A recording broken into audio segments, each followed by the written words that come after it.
Continue carrying. That's great. That's great. Thank you so much for that. Good afternoon, Oluwatobi. Good afternoon, ma. How are you doing today? I'm doing great. All right, that's great. What's your name and why did you join this masterclass? My my name is Oluwatobi Fabi. I'm joining this class to add to my skills. I want to learn. I want to become a virtual assistant. That's great. That's a great move. So yes, good afternoon, Jonah. Thank you. Good afternoon.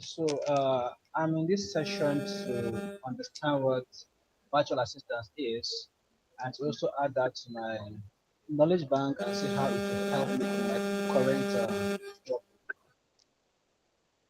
Okay. Sorry, I didn't get that. Sorry, it's breaking. I said I'm here to understand what virtual assistance is all about and to also add to my knowledge bank and to see how it can help enhance my current role. Oh wow, that's nice. That's great. Thank you so much for that. Good afternoon, Taiwo. Hi, Taiwo. Good afternoon. Okay, she's not there. Good afternoon, Victoria. Hi, Victoria. Good afternoon. Good afternoon, ma'am. Good Okay, Good thank afternoon, ma. you, I'm afternoon. here. Victoria. Okay, I'm talking to Adebajo. We have two Victorias on the call. So yes, you can continue. Hello. Adebajo, yes, you can continue. Okay, good afternoon. My name is Victoria Adibajo, and I'm joining this class to improve my skills in virtual assistance. So I want to touch upon them and improve on them. Oh wow, that's great. Thank you so much for that. Good afternoon, Victoria Ayodele. Yes. Good afternoon. My name is Victoria Ayodele. I joined this class to get knowledge on what it takes to become a virtual assistant and also learn how to make income from being a virtual assistant. Oh wow. Thank you. Thank you so much for that. Thank you so much, everyone, for participating. And yes, let's get started. So, Evolve HQ is, it's all about equipping individuals like you, with the right tech skills to thrive in today's digital world. Whether you are looking to transition into tech, whether you want to level up your skills, or maybe you want to open new career opportunities, we provide hands-on training designed for you to get results. So before we get started, before we our trainer for today, that is Chioma, get started, I would like each and every one of us to get our laptop. Please, it is very important because this section is not going to be another theory section. No, it's going to be a practical section, a very insightful section. So please let's get our laptop and turn it on. So while we are trying to do that, I would like to talk about our trainer. Her name is Chioma Okafor. Okay, so with over 8 years of experience in C-suite, executive support, non-profit leadership, and digital storytelling, Chioma Okafor is a powerhouse at building impactful brands and streamlining operations. As a virtual assistant, Chioma has helped professionals and businesses establish seamless workflows, create compelling content, and maintain a strong online presence. Her expertise spans content creation, digital marketing, research, and executive support, making her a well rounded VA professional. Beyond the digital space, Chema is a passionate conservation storyteller, blending her love for nature with advocacy and brand communication, whether through blogs, podcasts, or social media. She crafts narratives that inspire action. So yes, let's get started. Good afternoon, Chema. Good afternoon. Thank you very much for that. Um, when you were reading it, I was wondering whether it was me you were reading about. But thank you. Good afternoon, everyone. It's lovely to meet you all and to hear of why you joined the master's class. I hope I do justice at the end of this class. Okay. I believe you can hear me, and if you can hear me, please give me a reaction. A thumbs up will do. Okay, thank you, Kofi, for raising your hand. Thank you very much. So thank you. Yeah. So I will permit me to share my screen. That's right.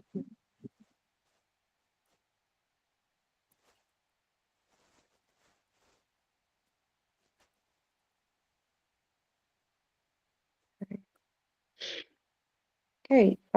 So I'll be taking you on this class, the master's class on virtual assistants, and I will be going through the following content: learning objective, introduction, key skills and tools, finding your niche, how to get clients, pricing and packaging, and scaling your video career.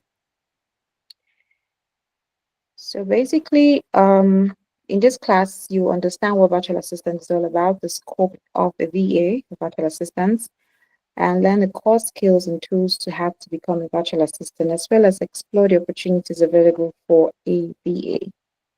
So let's go right in. So in introduction, I'll be telling you what virtual assistant is about, the scope of virtual assistants, industries that hire virtual assistants, and career path of a virtual assistant. Virtual assistant is basically a flexible, um, efficient, and cost-effective support that you give without the need of you being in a physical space, right? You can give this support remotely or virtually. It involves you carrying out tasks from general administrative to specialized functions like social media management.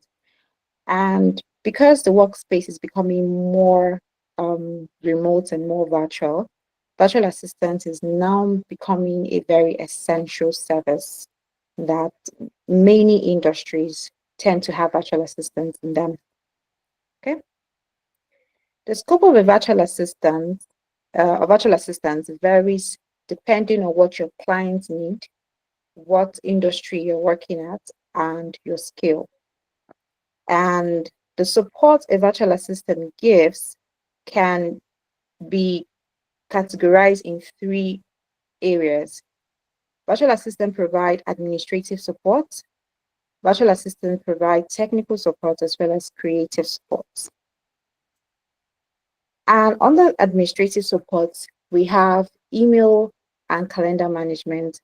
Email is basically you arranging, email management is basically you ensuring that the emails of your client is not too clumsy and bulky, in the sense that your client doesn't have like 1,000 unread messages. You'll be able to, you're able to use filters and folders to ensure that um, every email that hits your client's inbox goes to the right filter, goes to the right folder, so that they can easily find emails as well. And calendar management is basically you ensuring that the meetings your clients get to have, whether physical or virtual meetings, there are no clashes, especially if you're supporting a CEO, for example, or a COO. Those executives that are C-level executives tend to have a lot of meetings, not just with their team members, but also with partners. So you want to ensure that as much as their meetings do not clash, and also ensure that you also give spaces in between for your executive to recuperate. You know, it's not you giving make scheduling meetings back to back to back to back, and then your executive do not have time to recuperate. On Thursday, yes, I attended a webinar where we were talking about assistants, executive assistants, and CEO, chief of staff. And one thing I learned here, which is what I want to share here, is that, and I think a virtual assistant also played that role, is that an EA, they told us that an EA, executive assistant, take care of the whole person. So whoever you are supporting, whether it's a business owner or a professional or a founder or a C-level executive, you are supporting him not just to perform his role as that person or as the role, as the title he's holding, but you're supporting him as a human being. So you're ensuring you're taking care of him. You're ensuring that his time is well spent and he has energy. Okay, you're saving his time, you're also saving his energy. So as a administrative virtual assistant, you want to make sure that when you are managing, excuse me, when you're managing his calendar, you're managing it in a way that you also ensure your client have spaces or time in between to catch up himself to prepare for the next meeting. Okay. Then the other role a virtual assistant play under administrative is data and entry and management. You will be involved with collecting data and also making sure that the database or where you're collecting your data is clean and it is easily readable. Then you also be involved in traveling and itinerary planning. Okay, and in this aspect, it's a very robust role where you would prepare a travel pack. For example, you are supporting a client or a CEO. I'll always be using a CEO because I supported a CEO. So you're supporting a CEO and he wants to travel to Pakistan, for example, and that CEO is a Nigerian. So your travel pack that you prepare for him in the form of either Word document or Microsoft PowerPoint or Google Slide or PDF, right? And has every detail that he needs. It has a detail of hotel reservation you have done for him. It has details of his ticket, right? It has details of the um, the places where he could eat, restaurants. He has details of the places where, if he's someone that likes to relax in green spaces, it has details of that. It also has details of the culture of the people there, like places like the Middle East. You know, the ladies tend to have this their dressing is different from the way we dress here. So if you're supporting a female CEO, for example, you want to ensure that she has those details so that she is well prepared. And this travel pack, you prepare it way ahead before her trip because definitely she would have told you she's traveling so and so, because it's always advisable to get your ticket way early because you get it cheaper. So, and also in getting tickets for your CEO or whoever you're supporting, you always want to ask their budget. If you are supporting a very conservative CEO, you want to ask his budget so that you don't get to book a flight that is very expensive and they'll take it to be so expensive. So always learn about their budget before you book their flight. And make sure you make the travel pack very, very robust as well. Okay. So even as an administrative support, you'll be doing a lot of research. That is one thing I want you also to remember.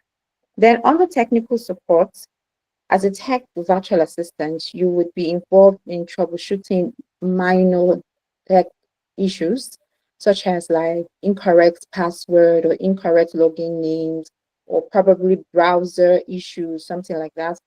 But when you see that problem or the problem the customer is narrating or describing to you is more than, it's not a minor bug, but a major bug, that is when you escalate to the IT team of that business you're supporting. Then it also involves you managing tools like project management tools such as Asana, Trello, or Jira. Okay. And it also involves you maintaining website and updating website. So as a tech virtual assistant, if every business has a website, so you would want to always visit that website to see how it is easy for clients or potential customers navigating your website. And now also you'll be responsible for creating content to kind of keep that website updated as well. Okay. And under creative is social media management, where you would be saddled with the responsibility of creating and scheduling posts. Community management, where you would be responding to target audience questions or comments, okay? And you also be involved with social media analytics and reporting, where you'll be looking at, okay, the post that you made, how many likes did it attract, how many comments were made on it, what works, why is it that this post had more likes and more comments than the other, and you see what you did, and also kind of apply the things you did in that post that had more attraction in your subsequent posts. Okay. Then the other part again is digital management. In digital management, you'll be involved with email marketing and campaigns where you'll be sending out newsletters to subscribers, those who subscribe to the email, to the who subscribe to your channel, your email channel. And also you'll be involved in researching and curating content, as well as writing newsletters and blogs that you'll be sharing with the subscribers to your business or to the business of the client you are supporting. Okay. These are some of the key areas that where VA are engaged. It is not limited to this, but these are some of it. I would like you to note this. The roles of a virtual assistant is ever evolving. Okay. If you want to build a career as a virtual assistant, always have this in the back of your mind, because you're working in a digital space and our digital space is ever evolving. Just know that your role also will be evolving. So upskilling yourself, right, as a virtual assistant is very, very important. Okay. So what are the industries that hire virtual assistants? First is entrepreneurs and small business owners. And if you are employed by an entrepreneur or a small business owner, some of the things you'll be doing are calendar and inbox management, market research, such as competitive analysis, where you are researching on a competitor to the business you're supporting or the entrepreneur you're supporting to see the gaps that are not being taken care of. For example, you are supporting a business that is involved in that sells maybe phones, for example, okay, and you want to research on other businesses that do the same thing. I want to see, okay, what are the brand of phones they are selling? Okay, when you see the brands of phones they are selling and the ones they are not selling, that is when that is where you would now make a recommendation to the business, to the entrepreneur, the small business owner that you are supporting. Okay, so okay, this business is selling maybe techno brands of phone and they're not selling anything else. So can we come in by selling maybe iPhones or Infinix kinds of phones, for example? So that's the kind of surveys you'll be doing for them. And then you also be involved with media management, either for the business or for the entrepreneur himself or the small business owner himself. And also you'll be involved in invoicing as well as bookkeeping as well, such as filling payment vouchers, filling journals, anything financial.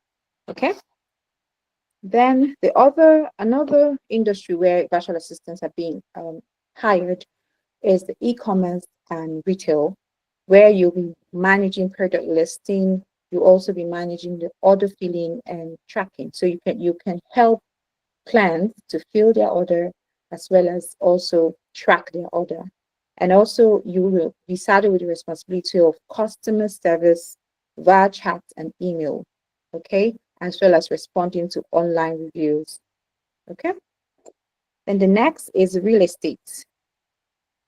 Real estate VAs are saddled with the responsibility of scheduling property showings and appointments. You'll also be involved in market research. You'll also be involved in managing customer databases and following up with clients. There are VAs being employed in the healthcare sector. You'll be involved with appointment scheduling, patient follow-up, insurance verification, and managing medical records. There are coaches and consultants that hire virtual assistants. I am actually supporting a coach, and I am involved in handling his clients' requirements. So clients' inquiries and whatever questions they have. So VAs also support coaches and consultants. So you'll be saddled with the responsibility of booking and confirming coaching sessions, okay, preparing presentation slides for them, as well as social media management for the coaching firm or consultant firm or for the coach himself. So before I move along, do we have any question?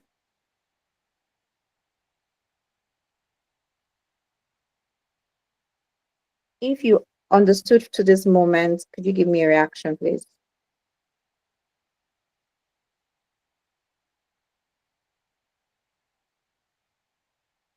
Okay. Okay. Those who raised their hands, are you reacting or you have a question? Okay. Comfort and Vivian, do you have a question or you're reacting? No, I'm reacting. I don't have a question. Okay, good. Thank you. So we're looking into the career path and growth of a virtual assistant. So when you start out as a virtual assistant, you are on the entry level virtual assistant. And here you can be a general virtual assistant where you give general administrative service like calendar management, inbox management or email management, traveling, planning, research, database, data entry and database management. And so where you see people, their titles are general virtual assistant or administrative assistant or customer service virtual assistant and data entry virtual assistant. They are still in the entry level of virtual assistant. Okay. Then the next level is specialized virtual assistant. Here you have already decided on a niche, the industry or the skill you want to offer, for example. So you can decide to be a social media virtual assistant, an e-commerce virtual assistant. So an e-commerce virtual assistant is a virtual assistant that only supports businesses in e-commerce, okay, or real estate virtual assistant or podcast virtual assistant, where you are the podcast virtual assistant is basically someone who just assists your assistant person who has a Sorry to podcast. cut you. Hello, can you hear me? Yeah, I can hear you. I think Comfort wants to ask question and Vivian because their No, she answer. said she wasn't asking. Comfort, do you want to ask question? Hi, No, I don't want Comfort. to ask you a question. Then lower your hand if you're not asking a question. What about Vivian?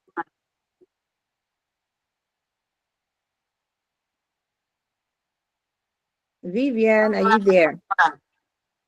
I think it's a mistake then. Yeah. Hello, I'm here. Are you asking a question? Yes, I have a question. Okay, go ahead.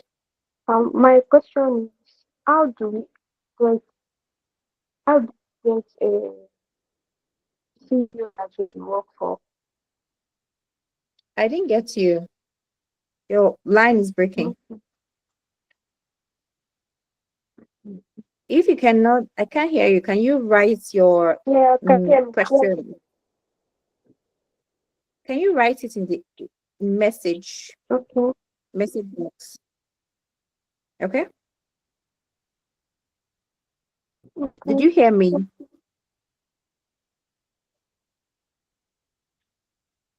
Okay. Moving on. Yes, I can hear you. I'm typing now. Okay. Thank you. So the next also is you can now elevate to becoming a virtual assistant team manager, team leader, for example, where you're supporting a business or a company or organization that has other virtual assistants, and then you have the role of being the leader of all the virtual assistants. Okay, then or you become a virtual assistant trainer, like myself here, and or you want to be a virtual assistant agency owners. So you will see businesses that are, I think, like Evolve HQ that have like okay, not like Evolve HQ per se. You see businesses that have that hire virtual assistants to entrepreneurs. So entrepreneurs do not have to do the hiring themselves. They go through these agencies to hire virtual assistants. So you can desire to grow this your career in virtual assistant to become a virtual assistant agency owner? Okay. Sorry. Hold on for a while.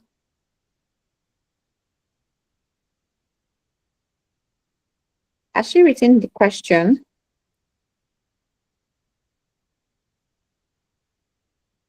Oh, sorry. Good Hope.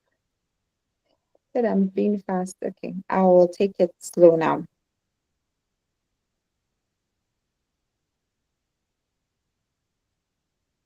Okay. While we wait for Vivian's question, let's go. Let's continue. So the next session is the key skills and tools a virtual assistant needs. I'll be going through from doing to thinking, soft skill, hard skill, as well as tools. When you start out as a virtual assistant, you'll be more of a doing virtual assistant where your client gives you a task, you do, and then you relay back the results or the outcomes of the task your client has given you. So it's more of doing, it's more of you using tactics, clerical skills, you working by yourself. It's more of a transactional relationship where he gives you something to do and you do it and you give it back, like give and take. Okay. And it involves your general knowledge about virtual assistants. But then as you grow, as you upskill yourself, as you gain more knowledge, right, you become a thinking virtual assistant. And here you are more strategic. You are now kind of involved in the business in the business where you are working as a virtual assistant. Okay, you're giving strategic input. Okay, you are now using more digital skills. You're now using more of the digital skills, and you're now working with the team. You're not working by yourself alone, and your relationship with that client or the business you're supporting is now impactful because now you are given you're offering strategic advice. You're also part of making decisions. Okay, and then your industry knowledge is now more because as you're growing and as you're expanding in your career, you're not just limited by the general knowledge of virtual assistant, but you're now learning more about the industry so that you'll be able to prefer strategic decisions to the business as well. So you moving from being a doing VA to a thinking VA will only happen when you upskill yourself, when you acquire the necessary knowledge, you acquire the necessary skills as well, and you know how to make use of the necessary tools to do your work. Here are some of the soft skills you should have as a virtual assistant. Soft skills are also called workplace skills because it's basically your approach to work. And the first on my list here is growth mindset. Growth mindset is you being open to learn, open to know, to become better in your job. Okay. So, and like I said before, the role of the virtual assistant is ever evolving. So having a growth mindset is key in this role as a virtual assistant. The next is communication. You're working virtually. The only means of you interacting with your clients is through calls or emails or WhatsApp messages or chat messages. So you want to make sure that your communication to your clients or whoever you are talking to on behalf of your clients is clear and professional and precise. Okay, communication skill is very, very important. Then organization skill.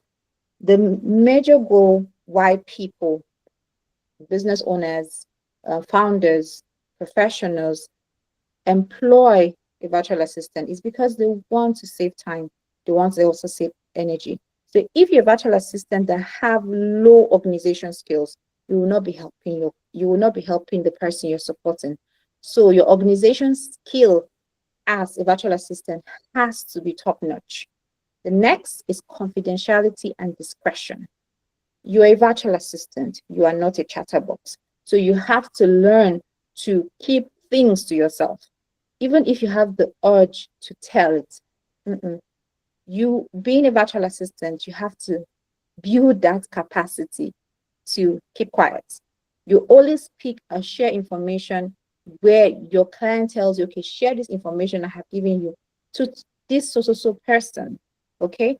If you're a virtual assistant that tells everybody your CEO's business, that will not be a good thing for you or good picture for you. So confidentiality and discretion is one soft skill as a virtual assistant that you should have. The next thing is attention to details and accuracy. This is tied up to the organizational skill, your organization skill. You want to ensure that you take in every detail of what your client is asking you to do so that you do it not more than 2 times. Okay, but if you have to do something over and over and over again, you're not saving that, you're not saving your client's time. So you have to be attentive to detail and be accurate in whatever result or whatever outcome you are delivering to your client. The next is time management. Again, it ties with your organization skill. You're there as a virtual assistant to save time, to save your client's energy. So you being a time master, right, is very, very key. You have to learn how to prioritize your own schedule so that you know how to also prioritize his own schedule. If you don't know how to do that for yourself, it will be so hard for you to do it for someone else.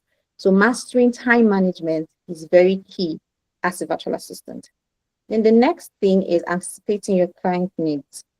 In this one, you'll be thinking, oh, am I a mind reader? No, at first, you wouldn't be able to anticipate your client's needs. But the more you spend time with him, like when you work with that client for up to 6 months, you already know what the things he brings to your table. So before he brings those things to your table, you already know what he wants and you do them already. So that is you anticipating your client needs. Then the next thing is adaptability.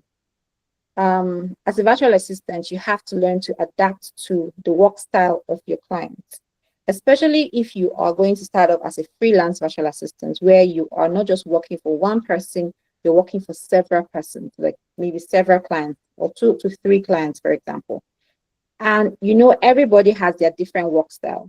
So if you're working for 2 people, 2 clients, or 2 CEOs, for example, and one CEO is spontaneous, the other is very organized and planned, sort of. Okay, and you as a person, you are a organized and planned person. It will be easy for you to work with that other CEO that is organized and planned, but you face a little bit of struggle with the person who is spontaneous. But then as a virtual assistant, you have to have this understanding that you have to be adaptable. So regardless of the working style of the client you're working for, you have to match their energy as well. Okay? Then maintaining calm under pressure. You would be, especially if you're working for a CEO, like I said, I'll always be talking about a CEO or a business owner or a founder. A lot of things will be brought to your table that will stress you out. But you being able to maintain your calm, even under the pressure, is a skill that you have to master. Then being proactive is also tied to anticipating your client needs. Before your client says something, because you have spent a little time with him, you doing it before he says it kind of make you more valuable in the eyes of your client. And he wouldn't want to let go of you if he sees that you make his life easy. Okay, you being proactive, you anticipating his needs makes his life easy or her life easy. Then prioritization is also tied with time management. Being able to prioritize, okay, which do you think is most important for your client at this moment, which is not that important. You being able to do that will also help the client save his time and energy. And then being so resourceful. You don't have to have all the answers, but you knowing who to call to get the answers that your client needs is very, very important. So your resourcefulness is also tied with you knowing other people and having a large network of people that can help out in a task. It can be in the team or outside the team. Okay, so if you're working for a CEO that has a team of staff, okay, that means you have to know how to, you have to build rapport with the other team members. You want to learn what they can do outside their job descriptions, so that maybe when your client is asking for a particular thing to be done, and you have heard that this is also person can do this, even though it is not his job description, you could quickly recommend, oh, this person in the team knows how to do this particular thing, though it's not his job description, but we can employ him in this task. Okay, so you being resourceful is also part of um it's also one skill that you should have as a virtual assistant. The next skill is hard skill. The hard skills are basically the know-hows, how you do things. So it's a more of a performing skill, and it's also called technical skill. Okay, it involves managing your client's inbox, managing your client's calendar, scheduling, internet research, client creating slides and presentation, project management, travel research and booking, creating travel itineraries, data entry, expense tracking, creating meeting agendas. Okay, taking meeting minutes or notes, transcribing, writing.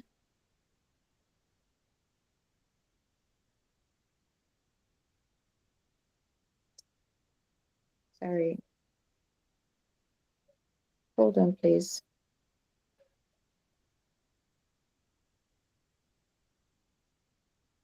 Writing correspondence, labeling and filling electronic documents, attending to customers, stakeholders management, authoring effective surveys. So your hard skill is basically tied to the things you can do. It's also tied to the tools a virtual assistant uses as well. So some of the tools the virtual assistant use are every tool in the Google's Workspace, every tool in the Microsoft 365 Workspace, okay? And using meeting tools like, or communication tools like Zoom, Google Meet is also very important. You being able to use project management tools like Asana, Trello, it's also very important as well. Okay. Sorry. I just want to make sure that you can still hear me. Can you still hear me, please? Yes. Okay. Vivian, I haven't seen your question. Have you written the question?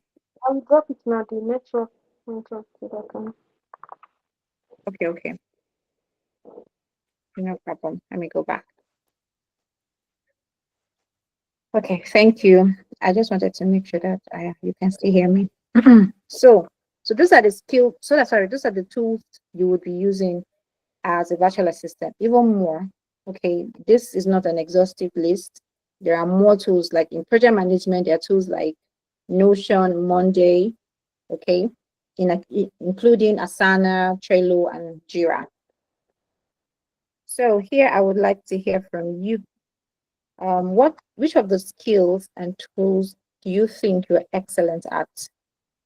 You can tell me one skill or two skills, or maybe one soft skill, one hard skill, and one tool that you can grade yourself on a scale of 1 to 10.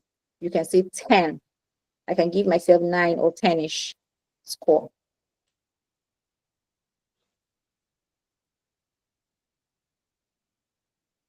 If you want to talk, please just unmute yourself and then speak.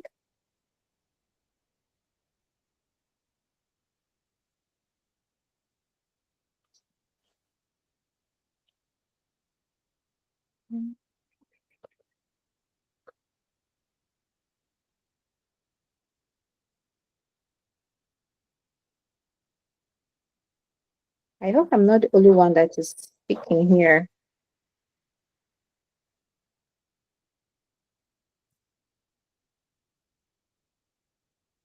Hello.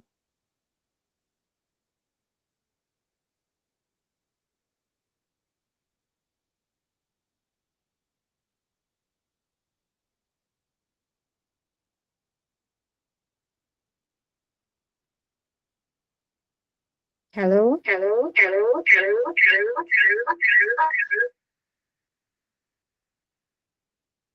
Hello. Yes, we can hear you. We can You hear have you. to. Oh, I hear you, ma. Yeah, Good Hope Exactly. said you're a bit fast. Can you hear me, Yes, please? I have taken note of it. Okay, okay. So I asked the question. I want you to give me one, like you have seen the list of the hard skill and soft skill and as well as tools. Though it's not an exhaustive skill list, I asked, can you give me one hard skill, one soft skill, and one tool you think you can rate yourself as 10 in? I want to hear from you. How about that? Okay. Can I? Yeah, yes. Yeah, comfort, I'm I can listening. use I can use Google Workspace Okay, and my soft skill. I think I'm good at communications okay. and easy. Last question you asked, sorry. Then so you have mentioned tool and soft skills. So which hard skill are you very good at? Oh, hard skill. Yeah, this maybe you could look at this list and see which one you're very good at. Okay. Okay, I can manage a client's calendar, their email, and I can also do travel research and booking. Okay, thank you, comfort. So Thank you. yeah, I want some more answers, please. Hello, ma. Yes, I can hear you. Yes, I can hear you. All right, this is Good Hope. Okay, for my soft skill, I'll go for Mhm. communication and Perfect. attention to detail. Okay. Okay. Yeah, for the hard skill, I'll go for data entry and attending to customers. Okay. Okay. Yeah, for What the about tools, I'm good tools? with. What about tools? Yeah, the tools, I'm good with Google Workspace or Microsoft Suite. Any one of them can go. Okay. Okay. Okay. Thank Yes, ma'am. you. Okay. Thank you. Maria Taiwo, you raised your hand. You can go. You can talk. Okay, good afternoon, ma. Good Yeah, for afternoon. me, I'm actually good in also managing time. Also a bit better at time management. Okay. What about tool?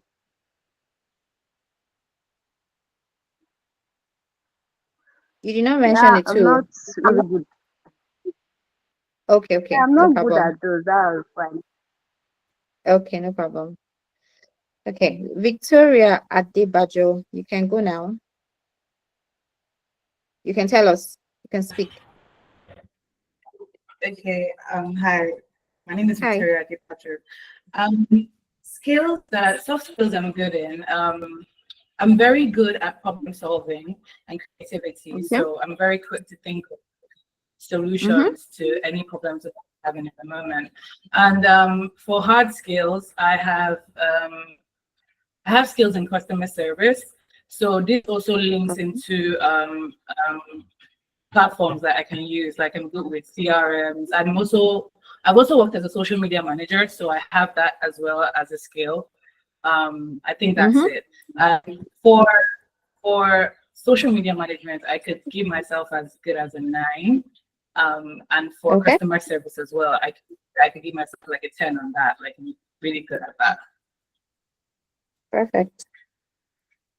Thank you. Asoko Precious, you can speak now. Okay, so good afternoon, everyone. So for soft skill, I know I tend to pay more attention to details, and then I'm good at time management, and then I have organizational skills, and I adapt very easily. So for Mm, hard skills, scheduling, data entry, and then customer service. And I know how to manage social media. So social media management too. Then for tools, okay. I know how to use Microsoft, all Mm-hmm. apps of Microsoft and Google Suites too. Yeah. Okay. Thank you. Vivian, you can go now. You can speak. Vivian, can you hear me? Yeah, I can hear you. Good afternoon. Good afternoon. For soft skill, I go for communication, organization, confidentiality rather. I'm good Okay. at confidentiality and maintaining calm. I'm very good at that.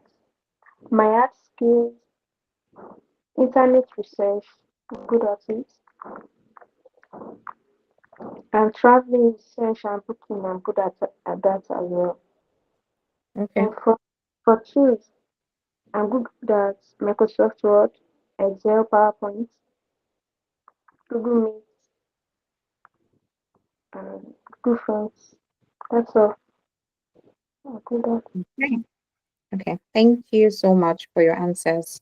From it. all you have said, all of you, you actually kind of, how will I put it? You're already equipped to become virtual assistants as well. So because you already have the skills, you already have the tools, and you can start off as entry-level virtual assistants. So let's go towards finding your niche. And why do you need to find your niche? Vivian, you can lower your hand now.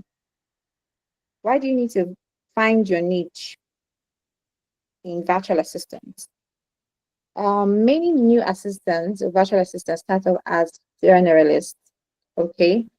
And you need to pick your niche because the virtual assistant market is becoming highly competitive.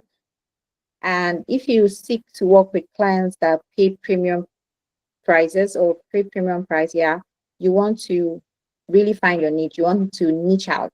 You don't want to just stick to being a general virtual assistant. Also, finding your niche help you build an expertise and streamline your work so that you know that, okay, this person, this client employing me as a virtual assistant is employing me for a particular reason or a particular task to be done. And then you having a niche, right, help you also attract more clients that would stay with you for a long term. You don't want to have a client that stay with you just for a short time. Okay. So what are the steps to finding your niche in virtual assistant? First of all, you want to assess your skill and interest. You want to ask yourself the following question. What skill do you already have? Okay, like most of you, you've already said you're good in communication. Okay, what part of communication are you very good with? Are you good in writing? Are you good in editing? Are you good in um, listening? You know, or what tasks do you enjoy doing? Is there a task you enjoy doing? Like some of you mentioned, you are in customer service. Do you like talking to customers, hearing their inquiries? You like doing that? That would be a clue to possible areas where you can niche. Do you also have a past work experience that, hold on please very well.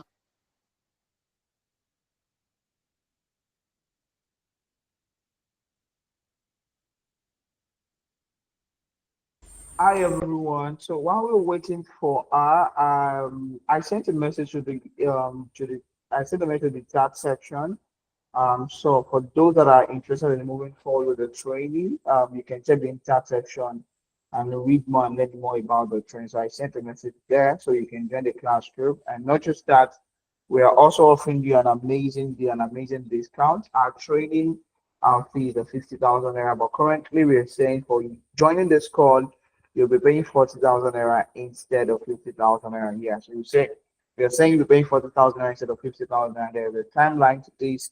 We are saying this offer ends April 13. Our virtual assistant is a 6 weeks training and strictly weekend, Saturdays and Sundays. So classes are live and recorded Saturday from 12 to 3, Sunday from 2 to 5. So you have access to the recordings, and it comes with capstone hands-on projects that you'll be working on at the end of the training. So these help us to validate your knowledge in the course of the training.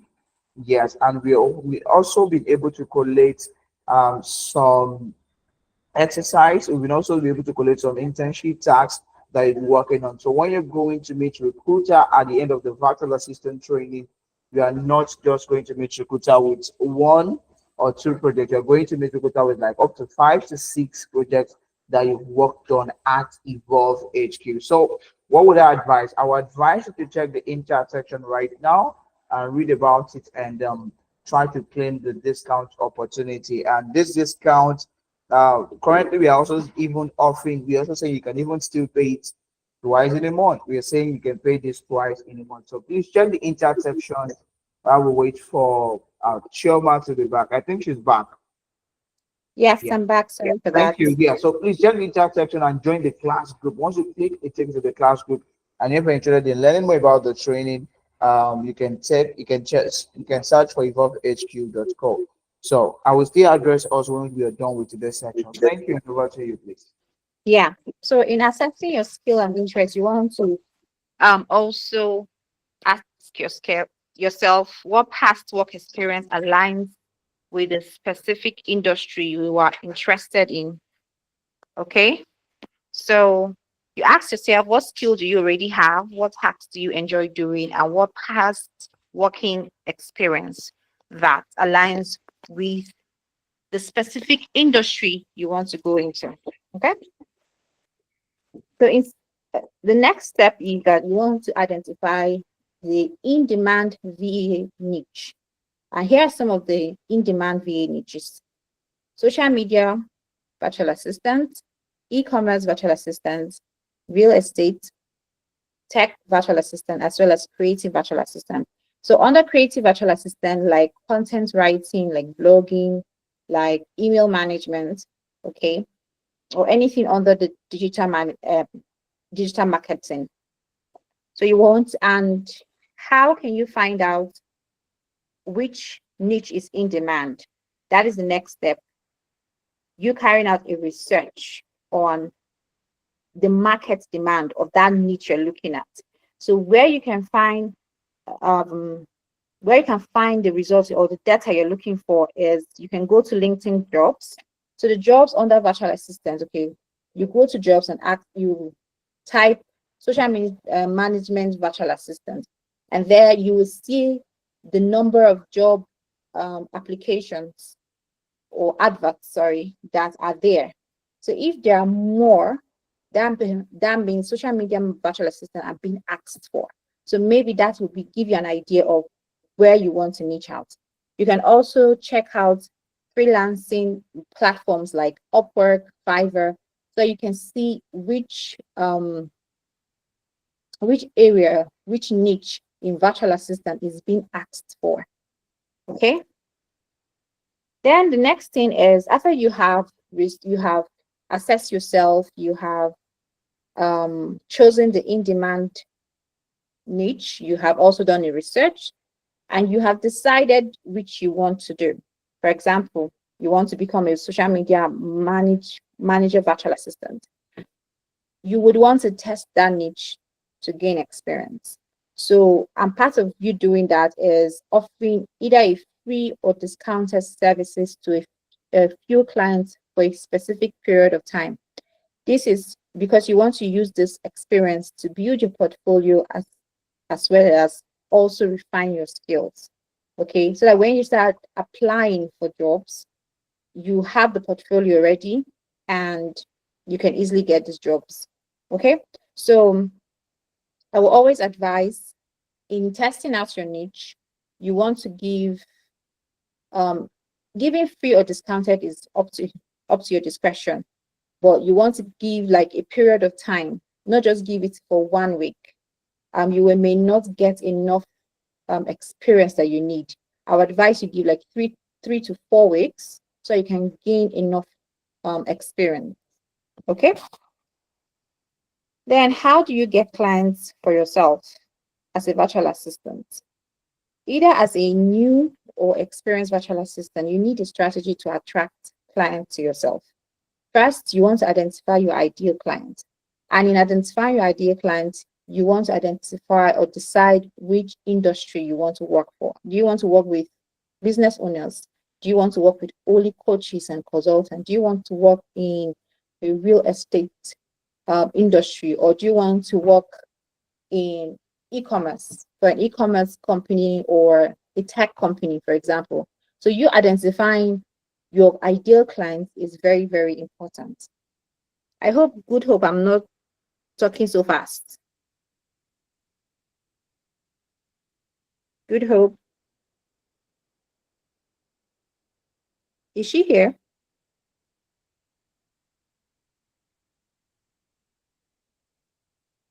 Okay, thank you. I just want to make sure that I have, okay, thank you so much.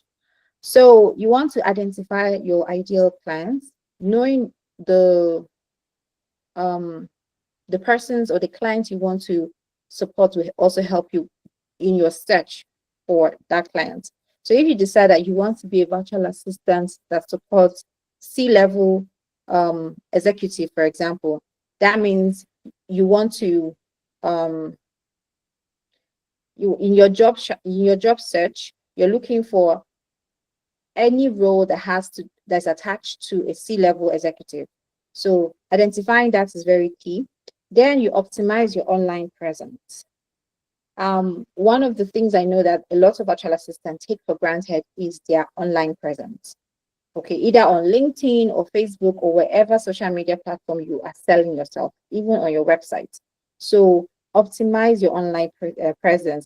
And part of you optimizing your online presence is you learning how to use the keywords so that when you are being searched for, either in any platform, your name comes up the first.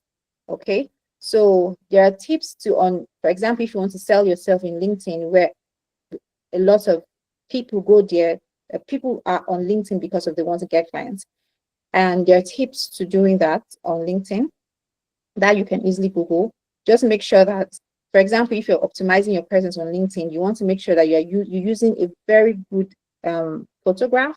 Your about section has a clear description of who you are, right? And your headliners are very also clear as well. And yeah, your about section, your headshots, and your cover photo as well is clear. These things also help you stand out, because when someone is checking you out, most recruiters that I have come to in my experience of looking for a job, most recruiters, the first place they go to is your LinkedIn. They don't go to your Facebook. They don't even go to your Instagram. The first thing they go to is your LinkedIn. How did I know this? Before I started working for the CEO of an edtech company, I sent in my CV, and during the interview, the COO that was in that interview told me that he went through my LinkedIn profile. He did not actually go through my resume. He just went to my LinkedIn. He looked for me, and he told me that he liked the way I write content. And that is one thing that he would love that I do for him when I come into the company. And that is what I did for him. So many recruiters, many of your clients would go to your LinkedIn page to check out your page, okay, to know whether you are active, whether that is a ghost town. And if your page is a ghost town, it will not speak well for you, because you're a virtual assistant. You have to have like an active presence. So you being active on a social media platform also gives you more points in attracting your clients.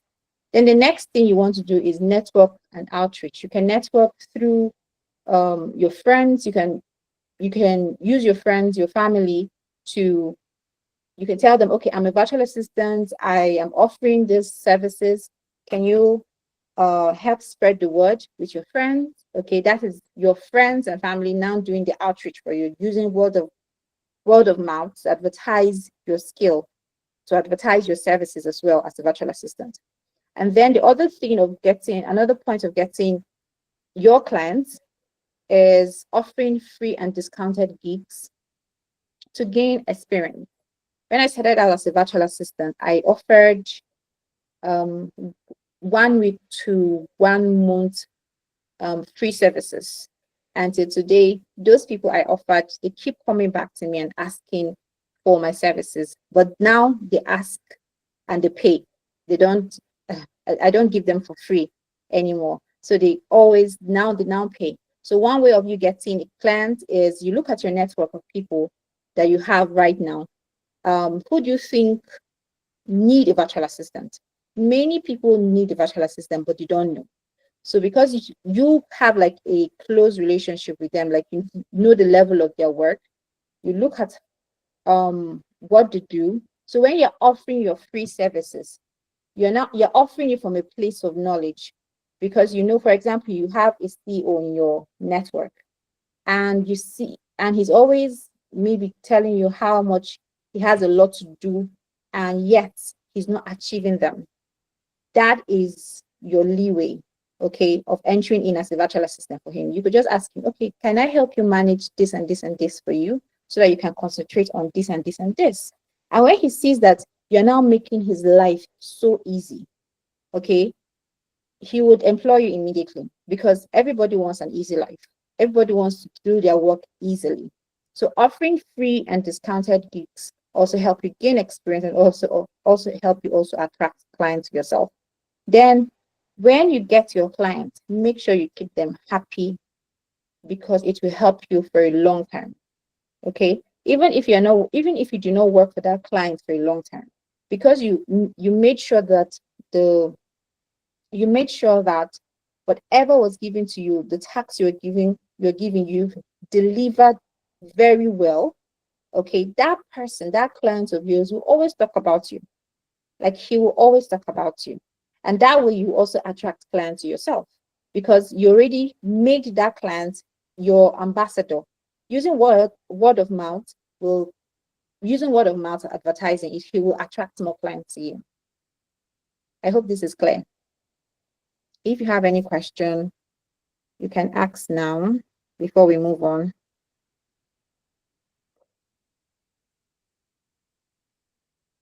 Yes, you raised your hand. I don't know your name. Please unmute yourself and speak.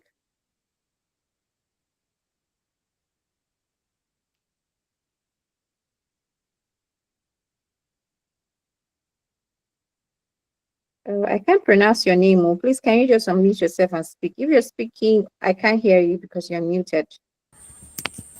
Hi, Jonah. Jonah. Hello, Jonah. Are you there? His hand is raised. I think he's not there. Okay. Okay. Hi, So, good afternoon. yeah, good afternoon. Where I am, I cannot speak now, so just pardon me for this session. But you raised your hand. Do you have a question? No, there's no question. That was the Okay. mistake. Okay. So starting out as a virtual assistant, one thing I should have mentioned is most times you start out as a freelancer, and learning how to price your services and package yourself is very important. You want to, because when you can state your price, it gives you a good impression. You don't want to, and someone asks you, what is your price? And you are fumbling. Okay. So the price model that you could use are different. You could use the hourly rate, you can use the project-based rate, or the retainer model. And your hourly rate is also based on your experience. You can start charging from 7.5 per hour to 25,000 per hour. Someone is speaking.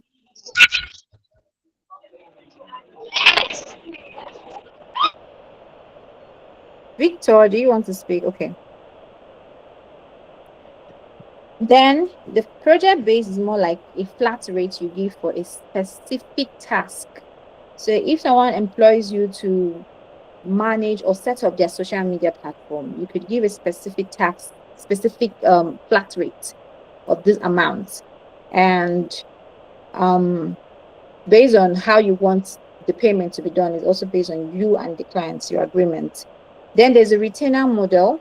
The retainer model is monthly packages for ongoing work. Okay, so if you're working for a business owner for maybe 1 year, you agree with the person, okay, you will take in this amount per month for that period of 1 year.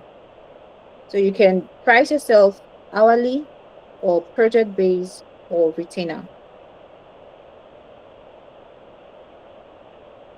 Apart from pricing, you want to also have different packages.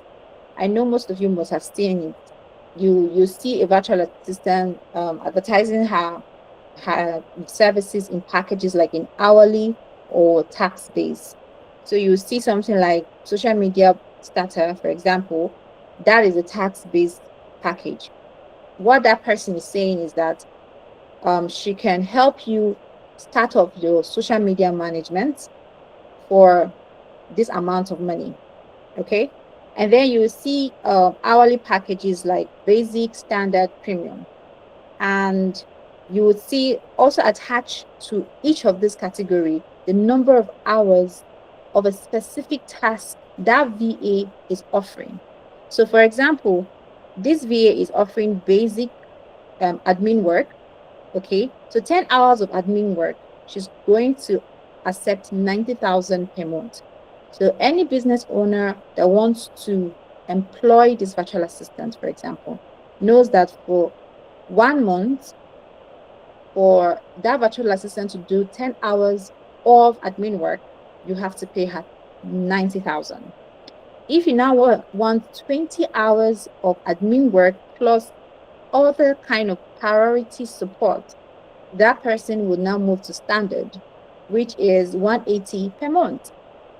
Then if the person wants 30 hours, okay, and unlimited calendar support, these perks are the ones you would decide to put for yourself. I'm just using this as an example. So if that business owner looks at your package and say, okay, I want unlimited calendar support because he always have meetings, he always have meetings and activities, and he doesn't want clashes, and he sees that, okay, the premium package works for him, that means he'll be paying you 270 per month. Okay, and you'll be offering 30 hours of support per month. The 30 hours is per month, people, not per day. But yeah, per month in total. So how do you go about calculating your virtual assistant package? There's a formula. You will times your hourly rate after you've decided, okay, I want my hourly rate to be, for example, 7.5 per hour. Then you times it by the total amount of hours you want to spend for that package. Then you add your value added pricing. The value added pricing is between 10 to 30% of the total above. That means 10 or 30% of 10 hours times 7.5. Okay, so after you've done it, then you add it up. You add it up to 7.5. That 7.5 times 10 is 75,000 plus I used 20% of 7.5.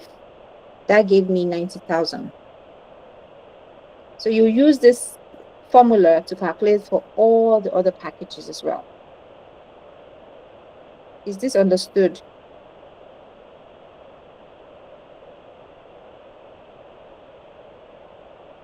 Kofi is giving me terms of that, make sure understands.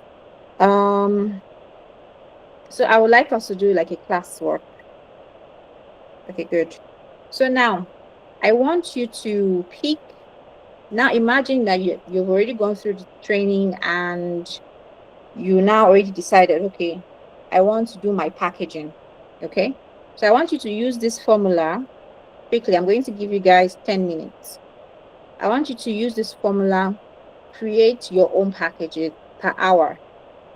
I'm going to leave this page, this slide open so that you can see. So you want to categorize your hourly package either in 3 levels or 2 levels, depending on your discretion. And I want you to use this formula to calculate it. Pick the hourly rate, pick the total hours you want to spend per month, put in your value added pricing. Remember, your value added pricing is between 10 to 30% of your hourly rate times total hours. Then you get your package price. Did you get my question?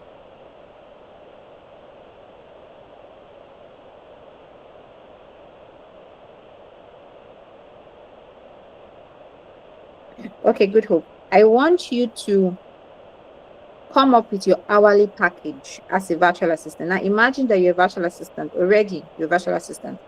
And I'm coming to you like a CEO, and I want to employ your service. I want you to give me your packages, either this way, basic, standard, or premium, right? So I want you to come up with your own package and present it to me so that I know which one I will be subscribing to. You get it? And I also mentioned that you could use this formula to come up with your package price. Is that understood? Good. Jonah, your hand is still up again. Is it still a mistake or you have a question?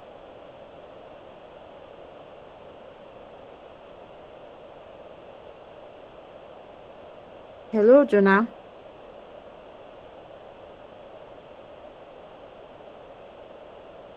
I am taking that everyone got this question. So before the end of this class, I will ask you for your packages. But if you have done it, you can always put it in the message box so that I can see it. So moving on, scaling your, okay. It's not times 30 days. Look at the formula here. You pick, let's say you pick 10,000 as your hourly rate. Your hourly rate, you have to pick your hourly rate. Your 10,000 per hour, for example, times the total hours that you would spend per package, okay, plus value added pricing equals to your package price. So I gave this example here. If my hourly rate is 7.5, and for that package, I'm giving only 10 hours. So it will be 7.5 times 10 hours plus the value added pricing. I told you this is in between 10 to 30%. You either want to use 30%, or you want to use 10%, or you want to use 20. But I use 20 in this example. So I said 7.5 times 10 plus 20% of 75,000. 75,000 is 7.5 times 10. So after doing that, I added it. So I added it and I got 90,000. Do you get it now?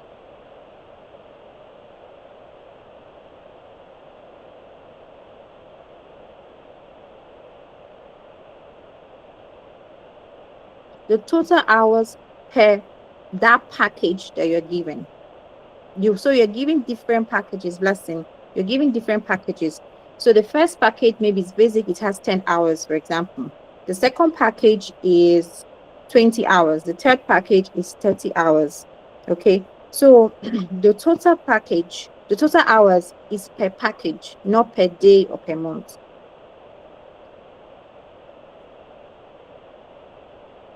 Okay, good.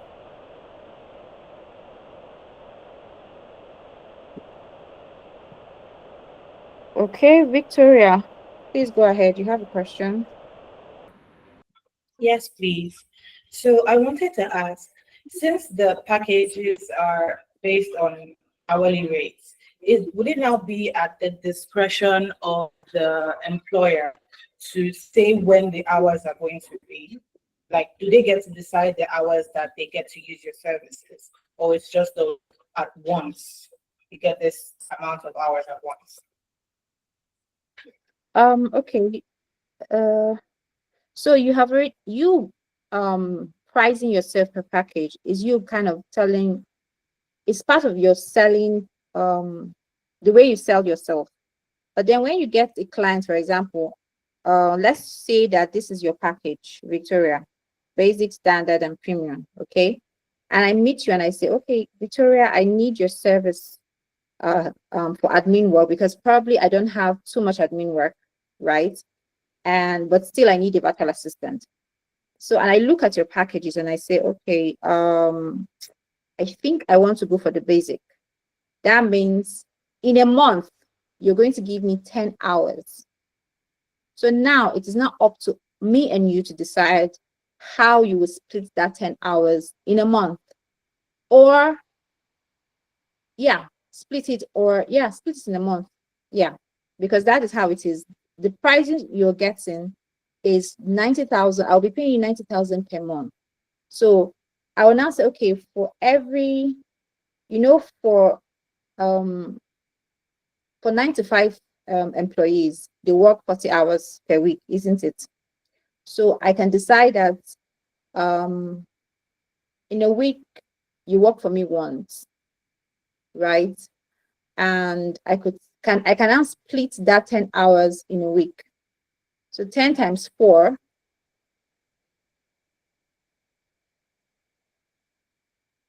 that is how we could decide it. Or we could say that in a month, you work for me twice. That means 2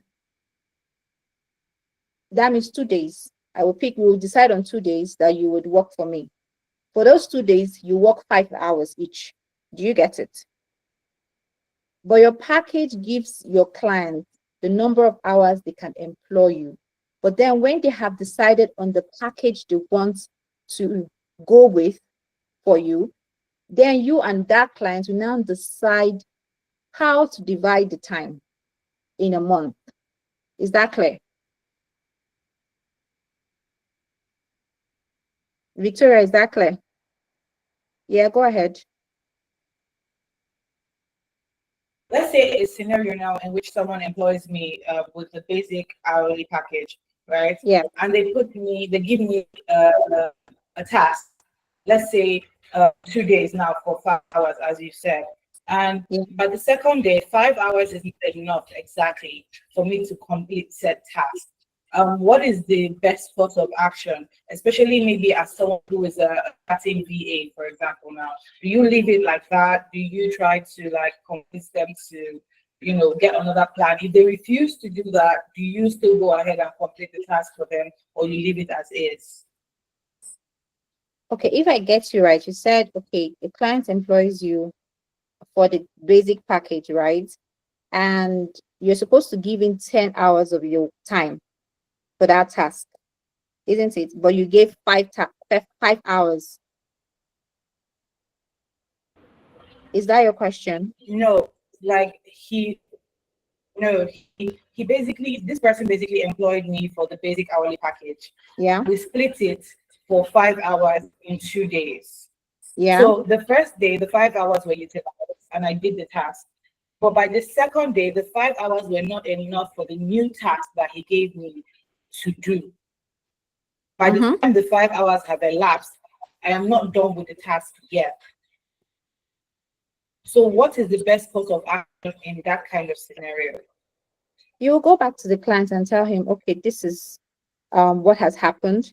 But make sure that in one thing you have to also ensure when you're working per hour with your client, you want to also use a tool that's kind of tracks your time, so that when you're talking to that client, you're showing the client the time you have spent, because people can be trickish.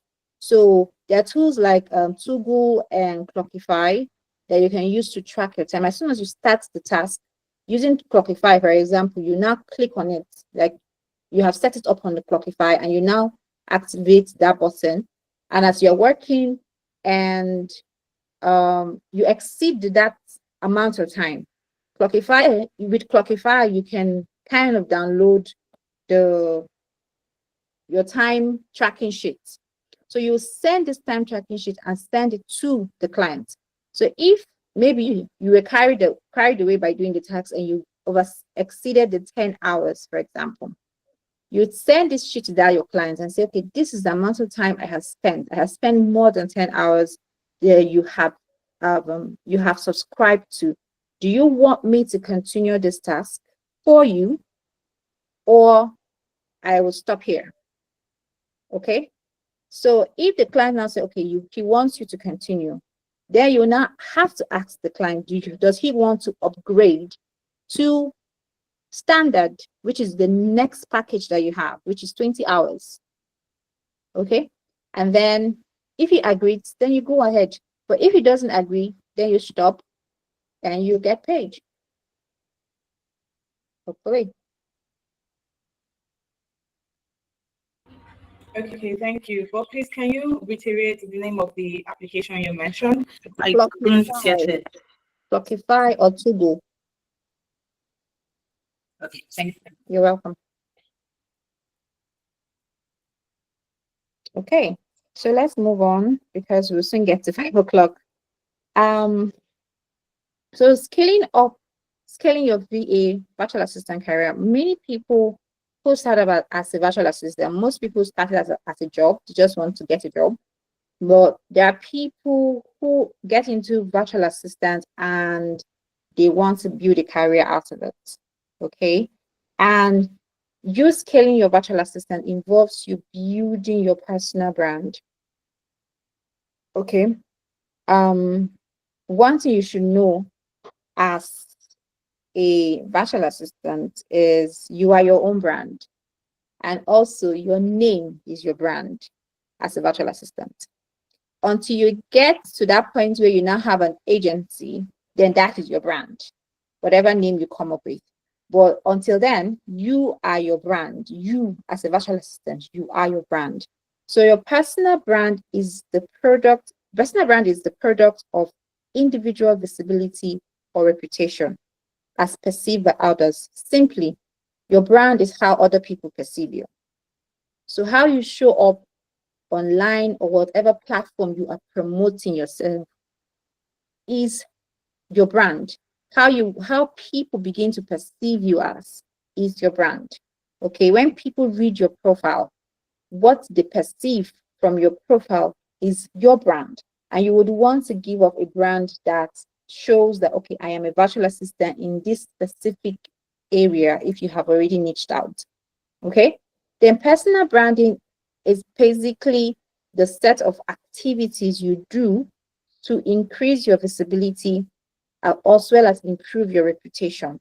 While personal branding strategies is that the holistic brand, a holistic plan that you have drafted to take your reputation and career from being unknown to becoming visible.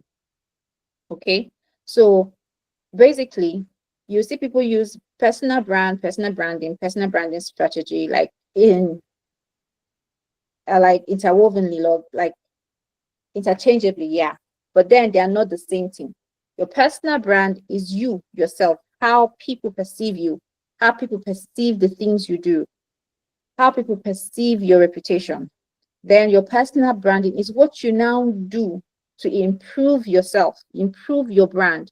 Why the personal branding strategy is the plan that you have already crafted to improve your visibility.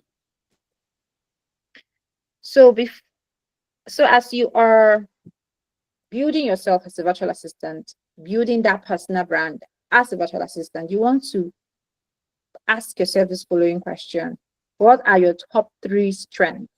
Okay, your top 3 strengths kind of ties to the skills you have and also ties to what you enjoy doing. One of the definition of strengths and weaknesses I always remind myself. Maybe you may have heard it, maybe you haven't. I always say my strengths are the things that I love to do, and the things that I enjoy doing. Things that when I'm doing them, time is not a factor. I get so engrossed in doing them that even time like goes off, you know. So something like for me, doing research is a strength for me. Like I could be on my laptop just doing a research on a particular thing, and time is all well spent, and I'm still excited and I'm still looking forward to doing more of that activity. So that is your strength. While weakness are things that before you think about doing it, you're already exhausted, like you're really tired, you dread it. So that is the definition of strength and weaknesses that I always use. Probably it could help you identify your strengths and your weakness. And in terms of virtual assistant, you want to look at the things, the virtual assistant, the things that has to do with virtual assistant that you enjoy. Okay, those things you can start in building your personal brand as a virtual assistant. Those are the things you want to promote for yourself. Okay, and also identifying your strengths also helps you niche down to a specific niche. Then the next thing you want to do is you want to identify your core values. Your core values help you, or will especially help you in the way you approach your work as a virtual assistant.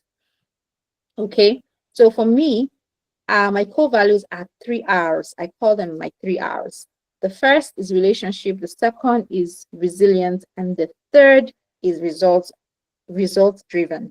So for me, every person I work with, I try to make sure I have a good relationship with you. Even if I am working with a person who is very toxic, as much as I can, I will try to preserve that relationship. I once worked with a toxic line manager, very, very toxic, but still, till tomorrow, I would not say anything terrible about her. If I see her, I will still greet her and talk to her, catch up. So relationship is one thing that is very important to me. And as a virtual assistant, that is also key for you. The next thing for me is resilience. Resilience is kind of attached to adaptability. So if I meet someone that is not the same thing, like his work style is not the same as my own, I have learned how to blend with whoever I am working with. Okay. I have worked with two executives. One is very spontaneous, the other is very planned. And one is very outspoken. He tells me what he wants to do. The other is kind of mute. I have to ask. So me learning about these people help me now adapt their working style. So the executive that I need to ask more, I ask all the questions because he doesn't mind. Because if I don't ask him, I will not know, and I would always be like, I will not really know what he wants. But me asking him the question helps me now know how to anticipate his needs. So that's part of, you see how my values are also helping me in my workplace. And then result driven. Whenever I'm giving a task, I always want to make sure I deliver something. Okay, even if it's like a question my executive gives me or a client gives me, I always want to come back with a solution for that person. I don't come like, or one time I was working for a CEO of an edtech company and there was a problem. I don't go and tell him the problem alone. I come with solutions of how he can tackle it. If it goes by my solution, fine and good. If it doesn't go, fine and good. Just make sure that you always go to your clients with a solution. That kind of gives you, kind of improves your impression on them. Okay. So identifying your core values will really, really help you in promoting or building your brand as a virtual assistant. Then the next thing is you want to ask yourself, what am I passionate about? Your passion is also can also tie to your strength if you go by the definition that I just gave you. And then how do you want other people to perceive you? Okay, as much as people would have their own way of perceiving people, but you have the control of determining how you want people to perceive you as. Okay, for a long time, I have been telling stories about nature. And there was a reason why I started that, because I wanted people, when they think about Chioma Immaculate Okafor, they want I want them, the first thing that will come to their mind is, oh, she's that nature loving person, or that person that I like to talk about nature, plants and birds and animals. And that was really, really, how will I put it, really, really deliberate, because that is what I wanted. And for at least 3 years, I have been really consistent in telling stories about nature. So when someone asks, like, think about me, that is what will come to their mind. So that is what you want to also, you also want to aim at. When people think about you, what do you want them to think of first? Do you want them to think about calendar management? Do you want them to think about digital marketing? Do you want them to think about social media manager? Okay, when they think about Victoria, for example, Victoria Adebajo, do you want people to think about you like, oh, she's that person that has a top-notch customer service skill, you know? So how you want others to perceive you, you can control that. And that is all part of you building your personal brand as a virtual assistant. So here is a simple personal branding plan you can adopt. And it starts with you assessing yourself. So the questions that I just went through with you is part of your self-assessment. So after you have assessed yourself, now you want to develop your brand. From all the answers you've given to you have come up with it in these 4 questions. You will now come up with activities here in developing your brand. You come up with activities that will highlight those things for you, that will highlight your strengths, that will highlight your core values, that will highlight what you want people to perceive you as, who you want people to perceive you as, okay? Then you build your online presence, okay? You're a virtual assistant. Your workspace will be virtual. So you have to become comfortable in building, in showing up on online spaces, okay? After that, you want to network and build relationships, okay? From your passion, from the strengths, from the values you have gotten, it kind of gives you an idea of the kind of people you want to connect with on LinkedIn, for example, because you can find people who share the same values like you do, okay?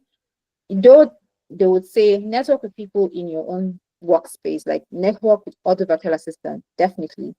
But then you also want to look at people who have similar values like you are, who have like a personal brand that you also want to be like. It mustn't be in virtual assistant. So such people you can also network with. Then showcase your expertise, okay? Blow your trumpets. You are your first and biggest fan. Okay, if you don't know how to blow yourself as, like, blow your own trumpets, that you are this virtual assistant, nobody will be able to do that if you don't start doing that yourself. So showcasing your expertise help you blow your trumpets. Then as to showcase your expertise, like writing content or showing your expertise, you also monitor the content that does well, the one that didn't do well, and see how you can adjust as well.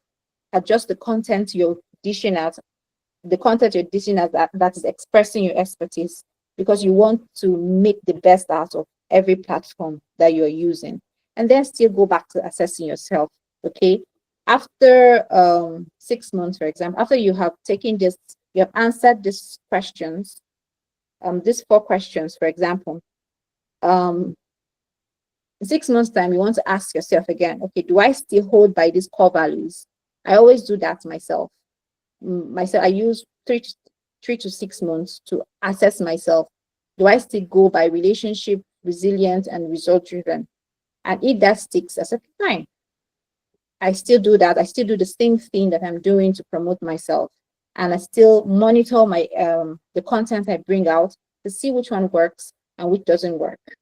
Okay. So that brings me to the end. Do you have any question?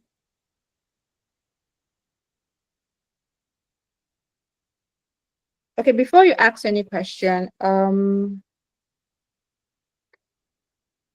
I'll be sharing a skill map through Evolve HQ. Definitely, they will share with you of where the skill map is a Google sheet where you could grade your skill. You could grade yourself in soft and hard skill, as well as the tools you can use. So this Google Google Sheets kind of have like a list of skills, and then you could either you grade yourself from 1 to 3, 3 being the highest, 2 being intermediate, and 1 being that you need to work on it. So after grading yourself in those things, it kind of helps you, also gives you an idea of where you want to improve, or where you want to niche out. Okay, so later on, above HQ, we'll share that skill map with you. So now you can ask your question.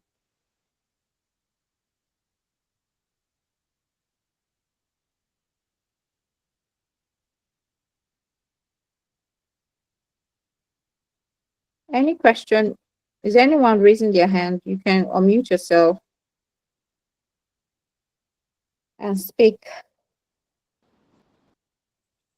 Okay, so good afternoon, everybody. So, I wanted to ask for a new virtual assistant that's just going out. Yeah. How do we have clients? Let's say you're using an app like Upwork to find your clients, because most clients, they need like your portfolio, how like works you've done previously, and now you're just setting out. How do we attract these clients, and how do we get our first clients? Yeah, so like I mentioned here, I that was one of the mistake I did. I did not gain experience. Then I went to Upwork. So before you start out, because Upwork gives you like a number of connections, right? Because to send a proposal, when you see a job advert, a role, and you want to send a proposal, you have to use to connect. So what I would advise you, Precious, is that do this one, offer free and discounted gig for people in your network. Okay, this way you will gain experience and then build your portfolio, so that when you go to Upwork and then you are now sending proposal, you're sending proposal from a place of experience, not from a place of hearsay. And if you attach, because on Upwork, I think you can upload your portfolio, definitely. So when you upload your portfolio, the people will now say, okay, these are the things you have done. Okay, and then they can now employ you, because people like to go for people like to go for people that have experience. So what I would advise you to do first of all is you can offer 3 weeks or 2 weeks free services. The people in your network, look at the people in your network and offer those services that you want to also sell in Upwork. You sell it, gain the experience, and then you go to Upwork and start sending out your proposal.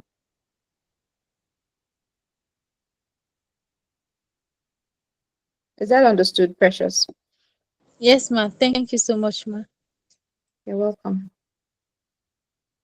So look at people in your network. Who do you think you can support with a service, either admin or specialized, and then just tell them this is what you want to do. You want to gain experience. People like helping people, so and people like free stuff. So just explain yourself to that person. Tell them, okay, I'm doing this because I'm starting out and I want to sell myself from a place of experience. Can I serve you in this particular service and gain the experience? And please tell them to engage you as much as possible, so that you can gain as much experience for that period of time that you decide to give. Okay? Yeah. Any more question?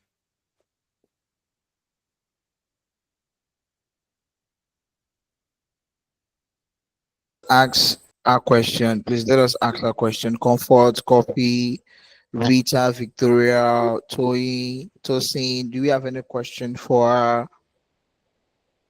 Okay, okay. I don't think we have any question for her, but I would like to ask this question right now. At what rate do a virtual assistant know that, oh, I don't want this amount, or I think this is now my new value? It has to do What's with At what stage would somebody get to? okay. First, it has to do with the person. Um, First, I would say, what is the level of comfort, the comfort level you have gotten that, okay, if someone gives you this task, you know that you can really vouch yourself and say, I can do this with optimum value, like optimum result. Okay, when I started out, we were advised to value ourselves as $5 per hour. The $5 is 7.5 at this rate. I use the rate of 1.5 per to $1. So, but then they told us that as you grow with the number of years of experience, like after 6 months of acting or of offering the value of virtual assistants for 6 months, you now evaluate yourself. How good are you in this particular skill? How good are you in using this particular tool? If you have been very good, right, then you can now increase your amount by $3 to $5. So if you started out as $5 per hour, for example, and after 6 months, you look at yourself, oh, I think I can do this very well, and $5 doesn't cut it for me. You can add $3 and make it $8, or add $5 and make it $10 per hour.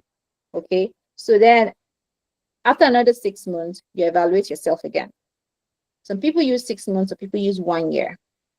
So depending on you, depending on how comfortable you know that you can actually vouch and hit your chest and say, yes, I can do this for this amount. Yeah. So I advise you use 6 months or a year to evaluate yourself.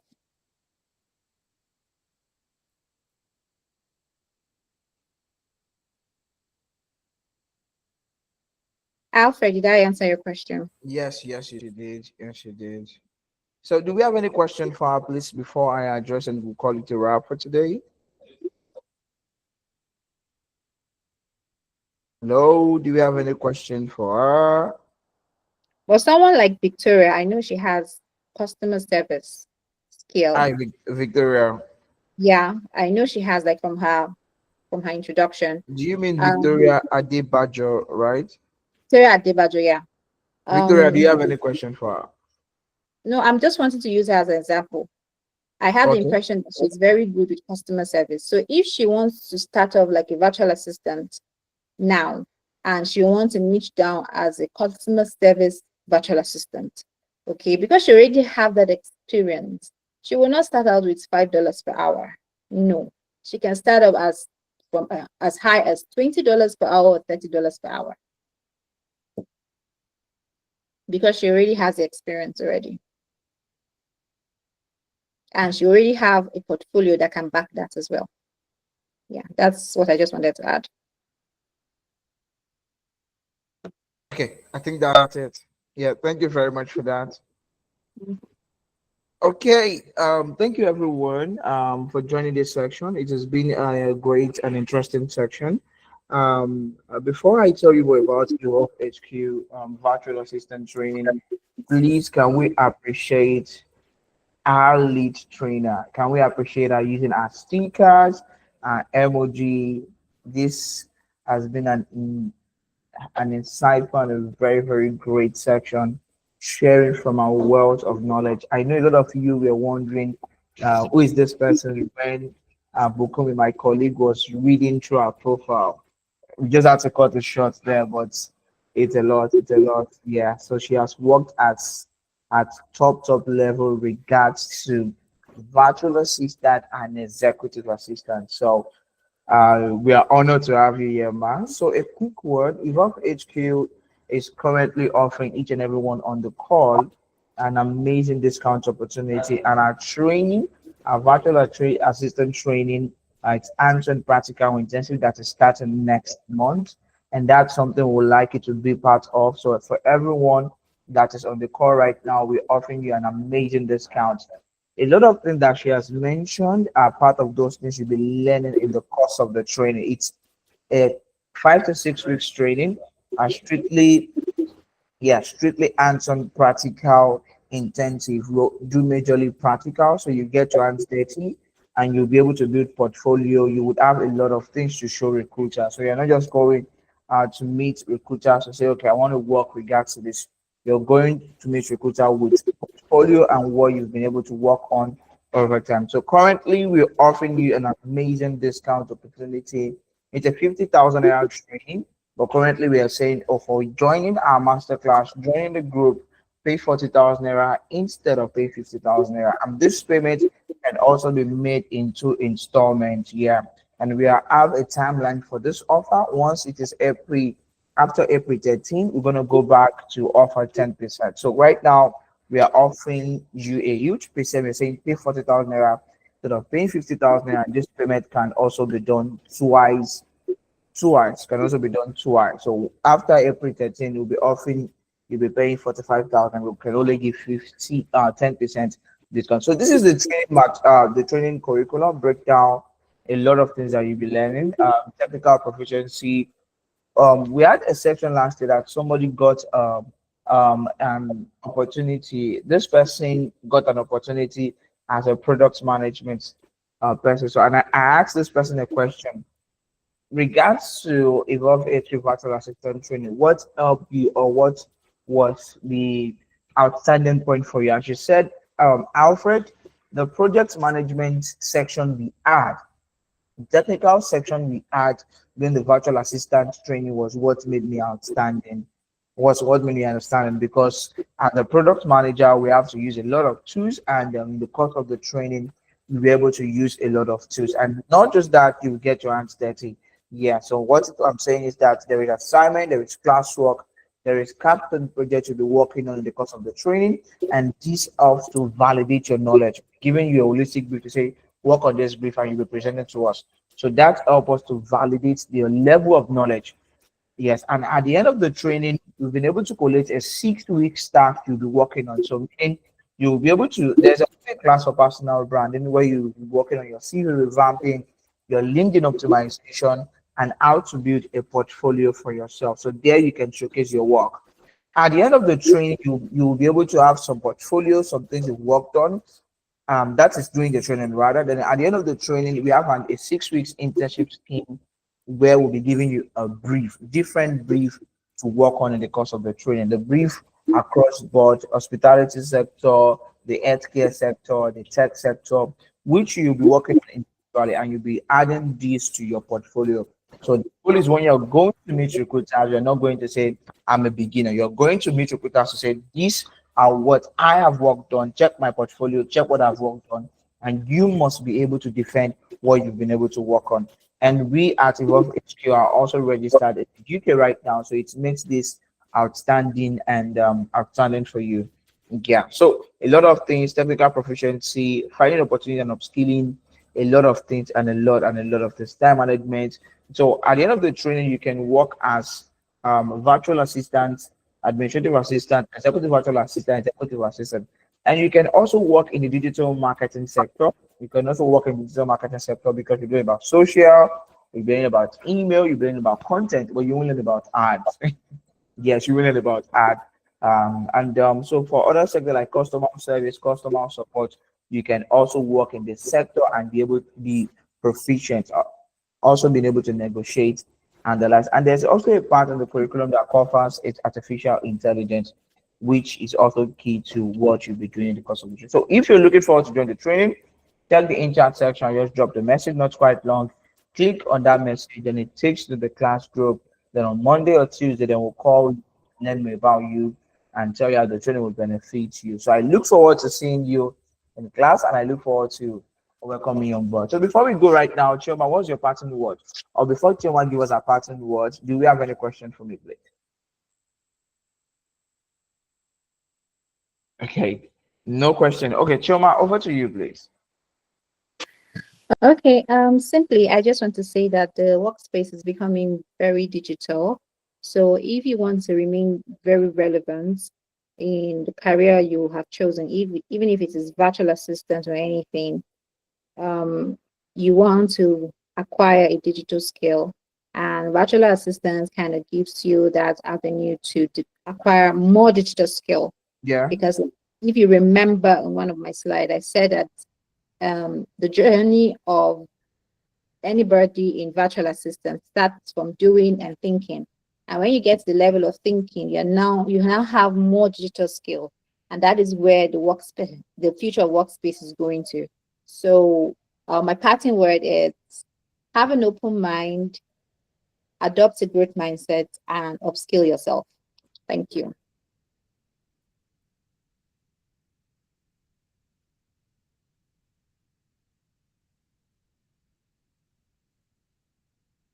Alfred, are you speaking because you are Yeah. mute?